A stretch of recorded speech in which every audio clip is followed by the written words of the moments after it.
لله نحمده ونستعينه ونستغفره ونعوذ بالله من شرور أنفسنا ومن سيئات أعمالنا من يهده الله فلا مضل له ومن يضلل فلا هادي له وأشهد أن لا إله إلا الله وحده لا شريك له وأشهد أن محمدا عبده ورسوله لا نبي بعد أما بعد. Bapak-bapak kaum muslimin, saudara-saudaraku jamaah salat Jumat rahimakumullah. Alhamdulillah, ucapan syukur kita kepada Allah Subhanahu wa taala atas segala nikmat-nikmatnya. Kemudian salawat dan salam mudah-mudahan tersampaikan kepada Nabi kita Muhammad sallallahu alaihi wasallam, kepada keluarganya, sahabat-sahabatnya dan orang-orang yang senantiasa mengikuti beliau sampai hari kiamat kelak.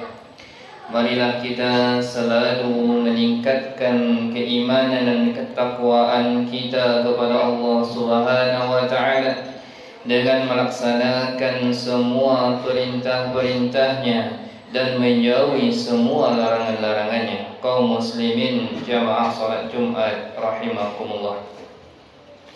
Sesungguhnya kemerdekaan yang sejati itu bukan hanya kita terbebas dari penjajahan fisik, tetapi kemerdekaan yang sejati itu juga harus membebaskan kita dari menyembah makhluk, dari menyembah berhala, menuju kepada menyembah Allah Subhanahu wa taala, satu-satunya Rabb yang berhak kita sembah.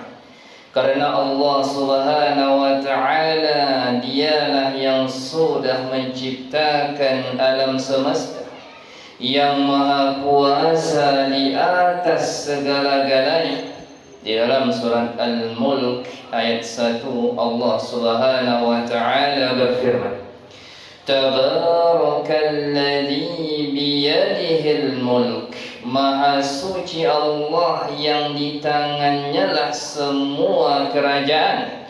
Wa huwa ala kulli syai'in qadir, dan dia maha kuasa atas segala sesuatu. Tabarak artinya taqaddas, artinya maha suci. Di dalam tafsir Qurtubi disebutkan bahwasanya tabarak itu min barakah, artinya dari keberkahan, penuh berkah. Nama Allah Subhanahu wa taala itu penuh dengan keberkahan. Berkah itu artinya az-ziyadatu fi khair. Jadi berkah itu sesuatu, kebaikan pada sesuatu itu bertambah. Contohnya kalau ada ilmu yang berkah, maka ilmu itu akan mudah dipelajari, mudah diamalkan dan diajarkan kepada orang lain. Ini tandanya ilmu itu berkah. Berkah pada harta, contohnya harta itu didapat dengan cara yang halal lalu digunakan untuk kebaikan, maka ini tandanya harta itu berkah.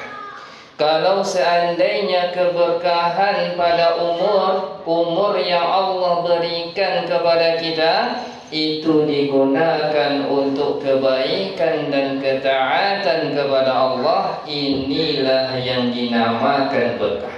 Jadi nama Allah Subhanahu wa taala penuh dengan keberkahan, Asmaul Husna. Di dalam sebuah hadis Nabi sallallahu alaihi wasallam pernah bersabda, Qulu amrin li balin la yubda'u bi bismillah fahuwa abtar. Setiap perkara yang memiliki nilai, setiap perkara yang penting yang tidak dimulai dengan bismillah, maka perbuatan tadi, pekerjaan tadi kurang berkah atau terputus, tidak mendapatkan berkah. Makanya kaum muslimin yang Allah muliakan, sebelum kita membangun masjid contohnya, kita baca bismillah agar mendapatkan berkah. Ketika sebelum mengadakan akad pernikahan, baca bismillah. Bahkan ketika kita hendak makan, kita baca bismillah. Apa tujuannya? Agar yang kita makan itu dapat berkah, agar makanan yang kita makan bisa menguatkan badan kita untuk melakukan aktivitas sehari-hari dan juga untuk melakukan ibadah kepada Allah. Karena memang benar kaum muslimin, ada makanan yang kita makan malah menyebabkan kita sakit. Jadi nama Allah Subhanahu wa ta'ala saja penuh dengan keberkahan. Begitu pula kerajaan Allah, begitu pula kekuasaan Allah, semuanya penuh dengan keberkahan dan kebaikan. Begitu pula aturan-aturan Allah, kalau kita laksanakan, itu akan memberikan keberkahan-keberkahan dan kebaikan-kebaikan. Allahu Akbar. Alladzi biyadihil mulk, yang di tangannya lah semua kerajaan. Disebutkan dalam tafsir mulkus samawati wal ard, bahwasanya semua kerajaan langit maupun bumi itu hanya berada di dalam genggaman Allah Subhanahu wa ta'ala. Allahu Akbar. Ya, jadi kalau kita perhatikan ayat ini, wahai kaum muslimin, ayat ini menyadarkan kepada kita betapa kuasanya Allah Subhanahu wa ta'ala. Kalau ada orang yang mengatakan si fulan itu payakumbuh itu hanya dalam genggamannya, berarti dia amat kuasa. Sedangkan Allah Subhanahu wa ta'ala, dialah yang menguasai kerajaan langit dan bumi, semuanya berada di dalam genggaman Allah fid dunya wal akhirah, bukan hanya di dunia tapi juga di akhirat. Di dalam surat Ghafir, Allah Subhanahu wa ta'ala juga berfirman, pada hari kiamat nanti Allah Subhanahu wa ta'ala bertanya, limanil mulkul yaum, punya siapakah kerajaan pada hari ini? Semua manusia mulai dari Nabi Adam alaihissalam sampai nanti umat akhir zaman, mereka tertunduk, semuanya takut, tidak berani menjawab. Bahkan raja-raja yang pernah hidup di zaman Nabi Adam alaihissalam sampai akhir zaman nanti, mereka tidak berani menjawab karena semuanya takut.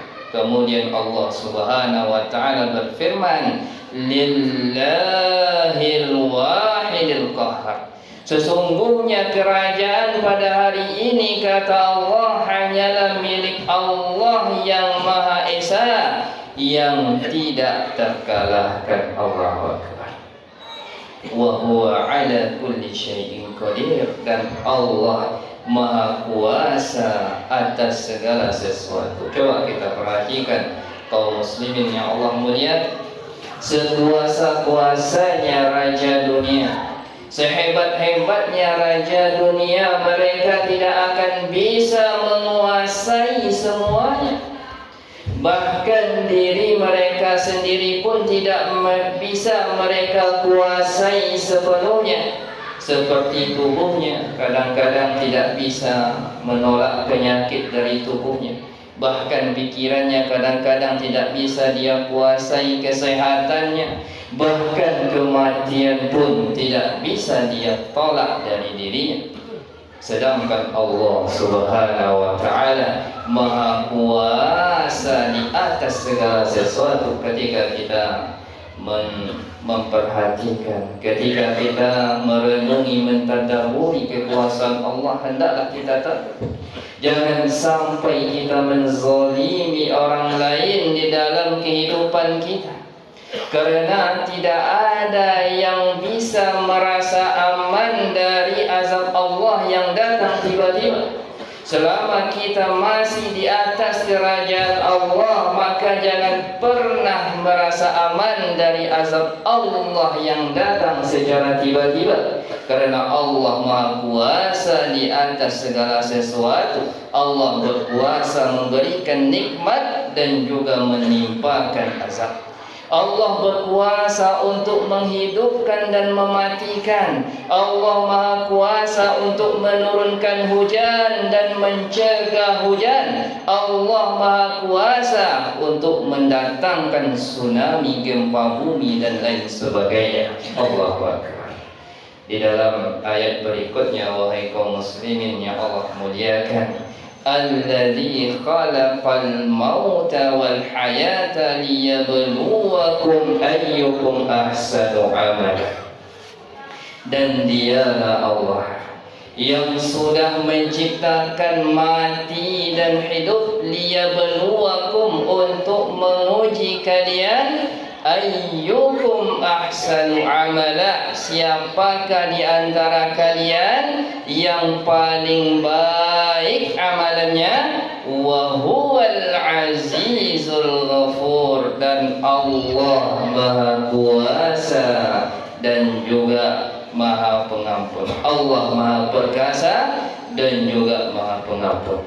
Ya, disebutkan di dalam tafsir bahwasanya Allah menciptakan mati baru hidup, padahal kita hidup dulu baru setelah itu mati.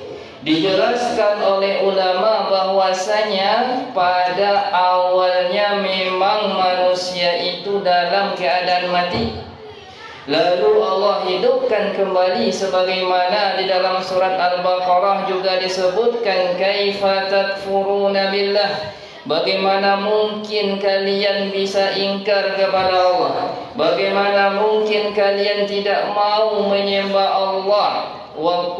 Dan kalian dahulu dalam keadaan mati, fa'ahyakum, lalu Allah hidupkan kalian. Thumma yumitukum thumma yuhyikum, kemudian Allah matikan lagi, lalu Allah hidupkan lagi, kemudian hanya kepada Allah kita akan kembali. Kita mati yang pertama itu, wahai kaum muslimin yang Allah muliakan, ketika kita berupa air mani di dalam rahim ibu kita. Semua kita ketika itu dalam keadaan mati, belum ditiupkan roh. Setelah kandungan berumur 120 hari, baru Allah tiupkan ruh sampai kita hidup ke dunia. Ini hidup yang pertama. Kemudian Allah matikan lagi di atas dunia ini, mati yang kedua. Kemudian Allah hidupkan kembali nanti di akhirat untuk mempertanggungjawabkan semua amalan yang sudah kita kerjakan. Makanya dunia ini ibaratnya adalah tempat kita menanam, dan nanti di akhirat tempat kita mengambil hasil tanaman. Orang yang menanam kebaikan selama di dunia nanti akan mendapatkan kebaikan, Allah masukkan ke dalam surga yang penuh dengan kenikmatan. Adapun orang yang menanam keburukan selama di dunia, juga nanti di akhirat akan mendapatkan hasil keburukan, Allah campakkan ke dalam neraka yang menyala-nyala. Na'udzubillah. Kemudian ada lagi ulama yang mengatakan, kenapa Allah mendahulukan mati baru hidup? Ya, karena li'annahu aqwa da'iyan lil amal. Karena kalau disebutkan mati itu bisa menyebabkan kita umat Islam kuat untuk melakukan amalan. Kalau ada orang yang berkata ingat mati, ketika ada orang yang berkata ingat mati, maka kita pun akan kuat untuk beribadah, akan kuat untuk melakukan amal kebaikan untuk bekal kita nanti di akhirat. Nabi kita sallallahu alaihi wasallam juga bersabda dalam hadis riwayat An-Nasa'i, "Aktsiru dzikra hadzimil ladzah." Perbanyaklah oleh kalian untuk mengingat pemutus kelezatan. Ya, apa itu? Al-maut, yaitunya kematian. Kenapa kematian disebut pemutus kelezatan?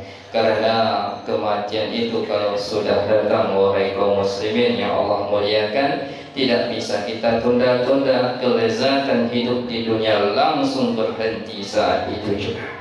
Maka ketika kita banyak mengingat kematian, itu akan membuat kita semangat untuk beribadah, untuk mempersiapkan bekal nanti di negeri akhirat. Karena dunia ini hanyalah kehidupan sementara. Liyabluwakum ayyukum ahsanu amala, kata Allah. Allah ciptakan mati, Allah ciptakan hidup. Apa tujuannya? Untuk menguji kalian. Jadi hakikatnya dunia ini, wahai kaum muslimin, adalah tempat ujian. Tidak ada manusia di atas dunia ini yang tidak Allah uji. Semakin kuat iman seseorang, semakin berat ujian yang akan dia dapatkan. Makanya yang paling berat ujiannya itu adalah para nabi dan rasul, kemudian orang-orang yang di bawahnya. Liyabluwakum ayyukum ahsanu amala, kata Allah, untuk menguji kalian siapakah yang paling baik amalannya. Fudail bin Iyad rahimahullah mengatakan, amalan yang paling baik itu adalah akhlasuhu wa aswabuh, amalan yang paling ikhlas dan paling benar. Ya, amalan yang dilakukan yang paling ikhlas kepada Allah dan juga paling benar sesuai dengan tuntunan Allah dan juga Rasulnya, itulah amalan yang paling baik. Jadi Allah mengatakan amalan yang paling baik, bukan amalan yang paling banyak. Kaum muslimin yang Allah muliakan, ada orang yang bersedekah, berinfak 1.000 atau 10.000, tapi dia ikhlas. Itu lebih baik daripada orang yang berinfak bersedekah 100.000 tapi tidak ikhlas. Orang yang berinfak bersedekah 100.000 dia ikhlas lebih baik daripada yang berinfak 1.000.000 tapi tidak ikhlas. Namun nikmat di atas kenikmatan, nikmat yang paling besar apabila berkumpul kebaikan dan juga banyak amalan yang baik dan juga banyak, inilah yang paling terbaik. Dia berinfak 1.000.000 lalu dia ikhlas karena Allah. Allahu Akbar. Wa huwal azizul ghafur. Allah tutup dengan ayat yang begitu indah. Apa kata Allah? Dan dia maha perkasa lagi maha pengampun. Perkasa artinya la yughalabu alaihi, tidak pernah dikalahkan. Tidak ada yang bisa mengalahkan Allah Subhanahu wa ta'ala. Maka berhati-hatilah kita hidup di atas dunia. Yang masih main judi online, ya hati-hati ya, sebab azab Allah bisa datang tiba-tiba.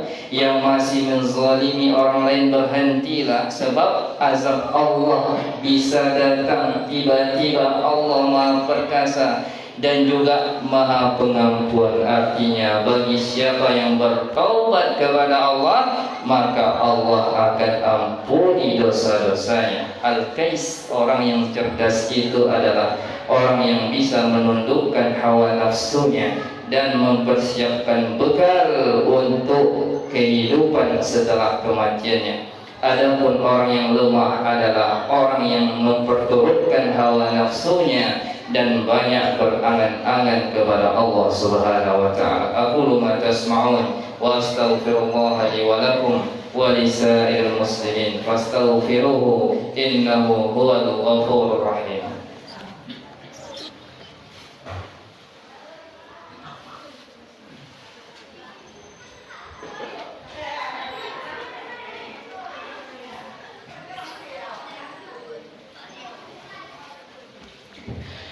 الحمد لله رب العالمين وبه نستعين على أمور الدنيا والدين والصلاة والسلام على أشرف الأنبياء والمرسلين نبينا محمد وعلى آله وأصحابه ومن تبعهم بإحسان إلى يوم الدين ثم أما بعد إن الله وملائكته يصلون على النبي يا أيها الذين آمنوا صلوا عليه وسلموا تسليما اللهم صل على محمد وعلى آل محمد كما صليت على إبراهيم وعلى آل إبراهيم إنك حميد مجيد وبارك على محمد وعلى آل محمد كما باركت على إبراهيم وعلى آل إبراهيم إنك حميد مجيد اللهم اغفر للمسلمين والمسلمات والمؤمنين والمؤمنات الأحياء منهم والأموات إنك قريب مجيب دعوات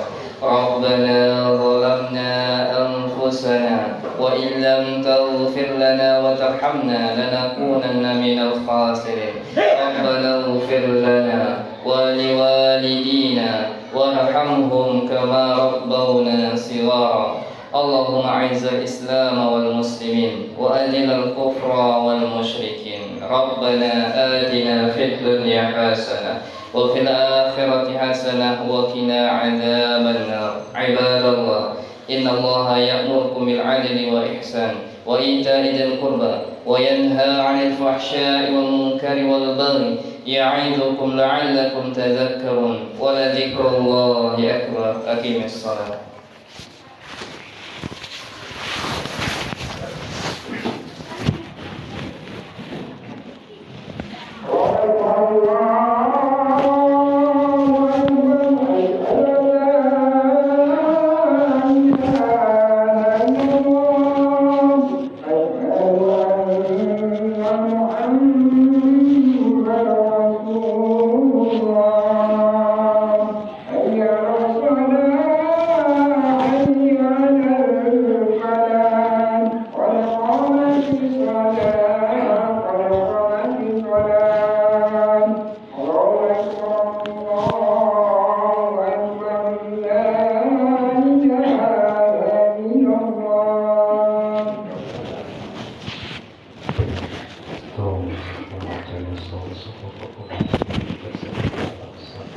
الحمد لله نحمده ونستعينه ونستغفره ونعوذ بالله من شرور أنفسنا ومن سيئات أعمالنا من يهده الله فلا مضل له ومن يضلل فلا هادي له وأشهد أن لا إله إلا الله وحده لا شريك له وأشهد أن محمدا عبده ورسوله لا نبي بعد أما بعد Bapak-bapak kaum muslimin, saudara-saudaraku jamaah salat Jumat rahimakumullah.